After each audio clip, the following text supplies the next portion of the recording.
Messerschmitt, message from observation down here. You have some white vapour trailing from the rear. Hello. Messerschmitt, Duxford, observation of white vapour trailing from the rear of the aircraft.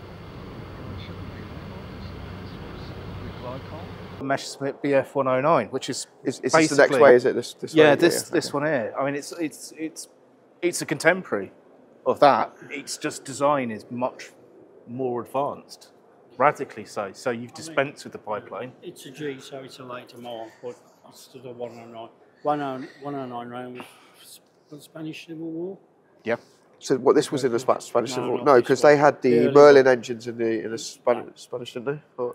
Kestrel's original was the first one. Was Funnily it? enough, yeah, but most of the early Messerschmitts, they all flew with Daimler-Benz. Did they? Yeah. What happened is when they licensed it to Spain, yeah, and Spain built it, produced it themselves. They put a Merlin in yeah. it because it was easier to service and look and it had a after. massive underbelly, didn't it? It was it's called the Bouchon. Yeah. And Bouchon means pigeon. Pigeon, and that's it, yeah, yeah. Because it's plug ugly. Yeah. It's basically it. Yeah. But this is a genuine. And this one had an accident, didn't it? You said. Yeah, Air Chief Marshal, what was his name?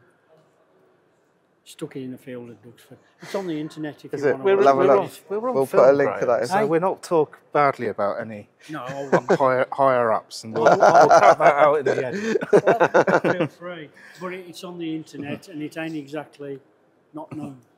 But yeah, a few interesting things about this.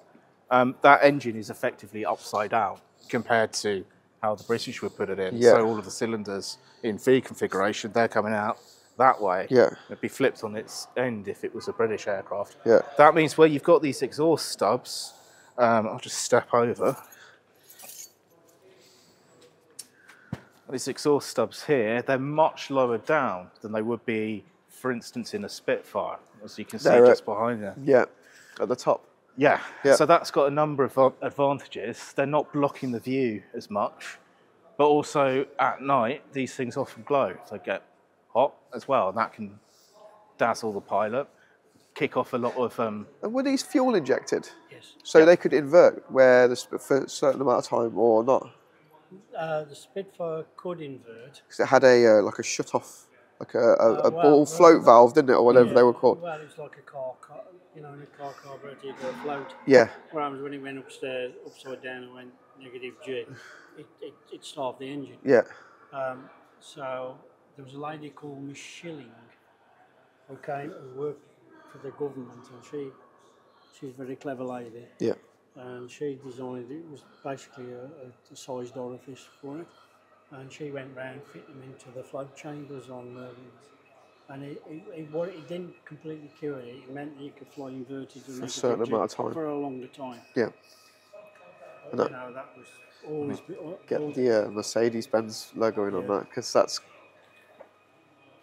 The other thing was it had a cannon firing through the middle. Yeah, so that... Yeah. Basically a big hollow shaft. I guess that's... So is that all the way through, that whole... Yeah. Well, because what happens is the crankshaft at the top, it drops it to the reduction gear, you've got another shaft, and the cannon actually flies in the V. Right. And the pilot actually sits on the bridge, and it actually fires straight through the middle of the... Wow. Yeah, that's such a cool... Because when you're thinking about what determines the performance of an aircraft, one of the things is the thickness of the wings. Yeah. So this has got no armament in its wings whatsoever. All of it's in that cannon there, or there's a couple of machine guns at the top. So makes it a very, very fast beast with a very small front cross section. Yeah. Yeah, it's also got leading edge slats which are automatic. Yeah. They just pop out. They were automatic, were they? Yeah, always were. So you think of the technology in this compared to ours? Yeah. Leaps and bounds ahead.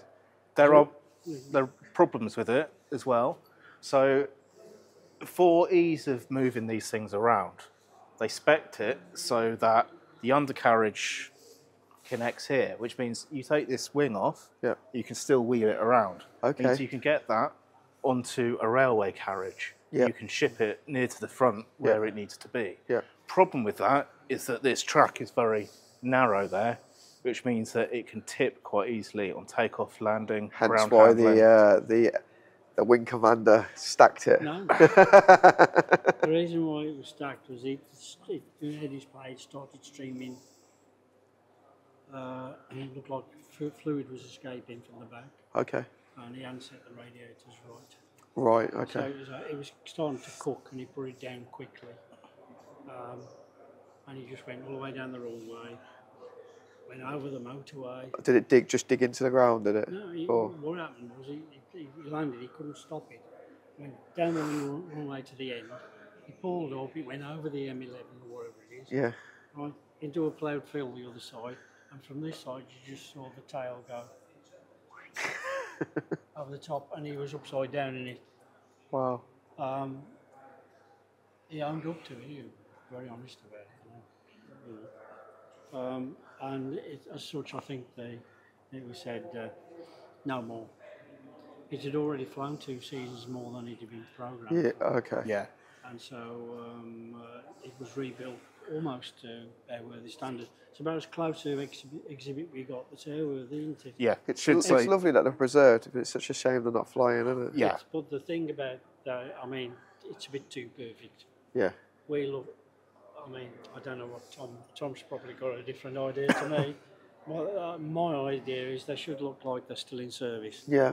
Like the bloke's just got out of the thing. Yeah. So it'll have dings, it'll have little scrapes, but it'll Have be the oil very splattered down the side. Well, yeah. Yeah. Well, we keep them clean.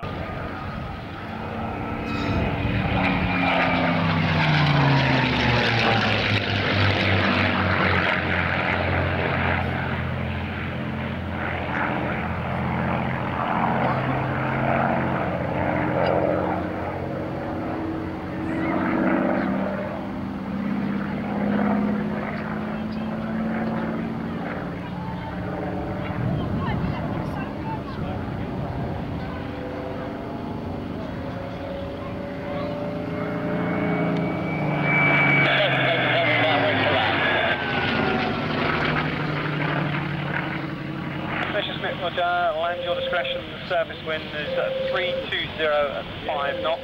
Roger.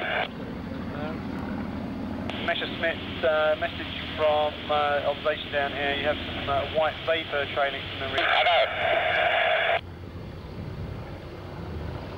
Messerschmitt, Duxford, observation of white vapour trailing from the rear of the aircraft.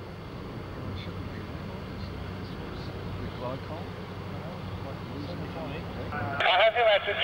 Roger.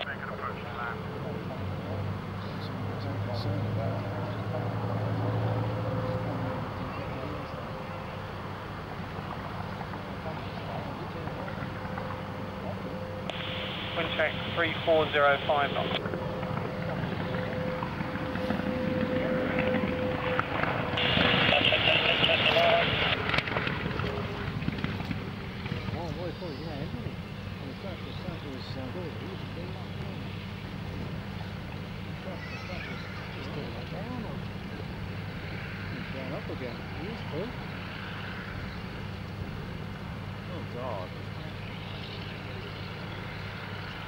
That's 36 Golf Bravo, run now, Whiskey Bravo. Oh, he's gone. Oh, he's gone. He's gone. Yeah. Oh,